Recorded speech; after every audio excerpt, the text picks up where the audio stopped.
What happens after you get arrested in Montgomery County, Conroe, Texas, the Woodlands, that area? My name's Brian Foley. I'm a criminal defense attorney, and I used to be a prosecutor with the Montgomery County District Attorney's Office. And we actually had this process where the district attorney's office gets a phone call every time somebody gets arrested by an officer, and the DA decides whether to accept or reject the charge or what charge is going to be accepted. When I was there, we actually had this position inside the jail. So I kind of have an insider's perspective of this, literally from inside the jail in Montgomery County. So what happens? Well, police officers have to make an arrest because they have probable cause that some offense has occurred.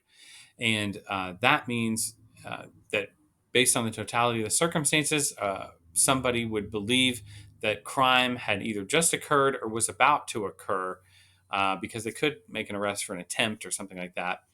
And the Constitution says you can't make a arrest unless you have a warrant supported by probable cause. But in Texas and recognized by the federal law, we have exceptions to the warrant requirement for this.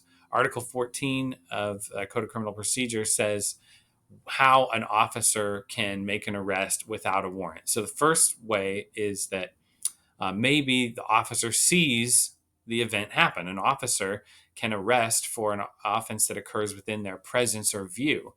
And so, for example, a DWI case, if you get pulled over for speeding or you get pulled over for failure to signal a lane change, something like that, and then the officer observes himself that you to be intoxicated, then he will have this exception under Article 14 to make the arrest. He doesn't have to go get a warrant. If he wants your blood, he would, but not just to make the arrest. So then another exception would be for assault family violence cases. You do not need a warrant for an arrest in assault family violence case. The legislature has written that exception in there. For a regular assault that's not a family violence case, meaning not a member of your household, a dating relationship, or somebody related to you by blood or affinity, meaning marriage. If it's just a regular assault, we call this sort of like a bar fight assault, two strangers. The police can make an arrest even if they didn't see the event happen, but only if they believe that there's likely to be future risk of an additional assault or disturbance of the peace if they don't. There's a risk to the community for more violence if they don't make the arrest. In practice, they're going to make this arrest without a warrant. The closest call to this is actually in theft cases. So if you go to if you're a police officer, you go to Walmart because Walmart's asset protection folks say that someone has stolen.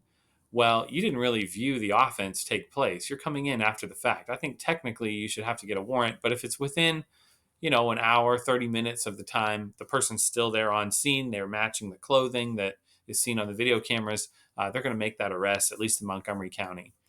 And the judges have backed that up. So the next thing that happens after arrest is you'll get taken to the jail. You'll get booked, is what they call it. That means they're going to take a mugshot. They're going to take your fingerprints. They're going to submit it under what's called a TRN number to the federal and state database called NCIC, TCIC.